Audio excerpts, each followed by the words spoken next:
এক গ্রামে থাকতো একটা ছোট্ট ছেলে, নাম টুকটুক। টুকটুক খুব দুষ্টু, কিন্তু একেবারে সোনার মতো মনের।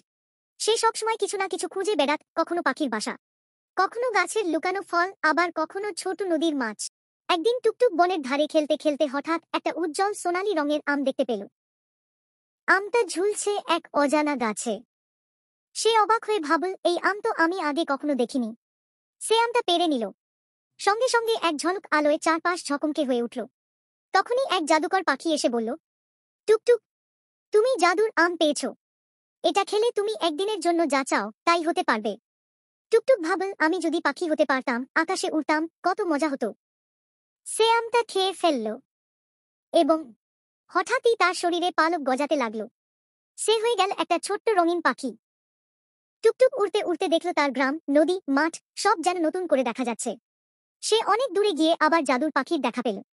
পাখিটা হেসে বলল, টুকটুক, আজকের জন্য তোমার স্বপ্ন পূরণ। কাল সকালে তুমি আবার আগের মতো হয়ে যাবে।